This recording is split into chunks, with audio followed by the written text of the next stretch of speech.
Hello everyone, I'm going to go over the video that we watched in class this week, Autism at School. I learned about all the different environments and ways we can help students with ASD, that all the environments meet the students at the level of support they need, whether it be full inclusion, a resource room, having a specialist come once a week, or having to go to a school that specializes in students with disabilities. Whatever the environment the student is in, the goal is to keep helping them to move forward to the least restrictive environment. For example, the school in the video that specialized on students with disabilities are trying to move the students to a mainstream school. Another example is the resource room is trying to help the students in the subject they're having trouble in, and hopefully one day they won't need the resource room. The students have access to the environments that will help them at the level of trouble they are having and are trying to help them move forward and succeed. This will help me to try and work my hardest to help the students find the best environment that will help them succeed and find resources that I can use to help them to grow and continue to learn. As a teacher, I will look at the vast resources and strategies that are out there and help them to find resource-based methods that helps my students' unique needs. The topic in the video that hit me the hardest was the bullying. When I was younger, I was bullied in middle school. The story about Jordan and how he was stressed out to go to school made me really sad. That students shoved grass down his throat because they thought he was allergic to it. That's terrible because he could have died from that. And I understand that feeling of getting anxiety going to school.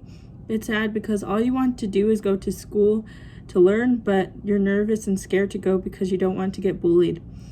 They just talked about how he would wear a sweater and cover his face and not talk when he would go to school. I can relate because I had long hair and I would cover my face with it and I would not talk the whole day. The first time I would talk was when I got home. It was where they said he was mute and wouldn't talk. That was me.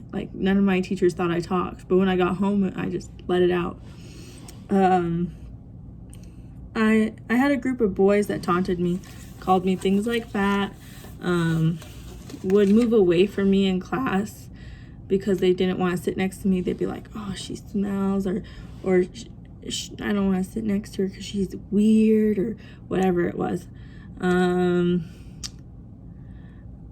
They would also call me Jesus, which was kind of weird, but I had long brown hair that wasn't really styled, and I don't know, they would, I guess I kind of looked like Jesus.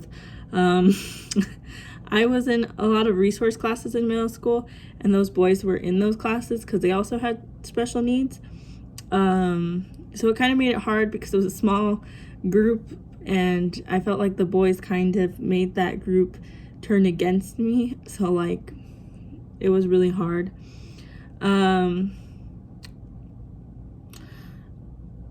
One of them was particularly mean. He was the main taunter, and I feel like as a teacher, I will not tolerate bullying. I don't want a kid to go to school and feel terrified the whole time like I did and how Jordan felt, and not learn anything because all you can think about is your safety. That's terrible. You should feel safe at school. That shouldn't be one of your concerns. Also, where the teacher told Jordan's mom that he shouldn't even go to math because all he does is sit there all day, makes me sad because the teacher should have found ways to engage Jordan, or at least ask Jordan if he needed help. I had a teacher say to my mom that giving Rachel homework, I should just throw it away. With my autism, I just had a terrible time with organization. So I would do the homework, but it would just go to the bottom of the bag. It would like, and I guess it would crumple. And so I would turn in these like crumply papers to this guy. And but maybe if he asked me like how we could work on my organization, or like maybe found different ways of helping me.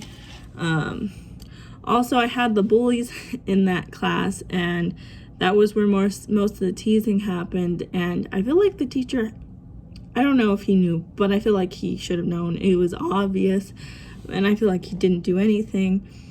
I don't know, like I feel like he kind of thought like, I don't like where they said like Jordan had a victim's mentality. I think he kind of thought I had a victim's mentality, and that I didn't care about school because I would turn in crumply papers. So the next year I had a teacher that helped me with my organization, and she put a stop to the bullying, which really, like, I appreciated her, and I started to do better with school, and I got better with socialization. And I just feel like she took the time to see what I needed help with, and she tried to like help me in my unique needs, and like she ended the bullying, which I really appreciated. Another topic I found interesting was the sensory. In the video, they showed a girl being brushed, and my OT in elementary would brush my arms with a sensory brush.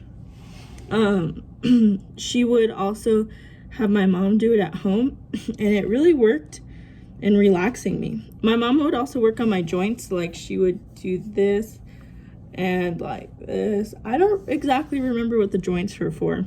I also had like, I liked pressure, like I like being squeezed, and for some reason it helped my anxiety. I also have a weighted blanket. I'm currently not using it because it's too hot, but I like it during the winter. I read somewhere that the weighted blanket released serotonin in the body due to the pressure or the deep touch pressure. I also read somewhere about the brush creates pressure inputs targets the touch receptors and helps a child organize his or her nervous system. I also had earphones in the class, and if it got too loud, I could put them in. As a teacher, I'll help to try and help with sensory as much as possible, because I can tell you from my experience that sounds can get really annoying, or light and stuff, and you're just like, you're like, a teacher, I don't hear a teacher. I hear this, or I just hear kids talking. Psh, teacher who? So I think that's like something I would help my student with if they had some sensory issues. What I learned from this module is that and these activities is that every student with autism is unique, and we need to find an environment and resources that fit the student's unique needs.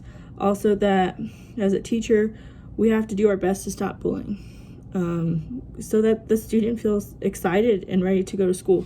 A student shouldn't feel like their safety is in jeopardy when they go to school. That's not okay. All right.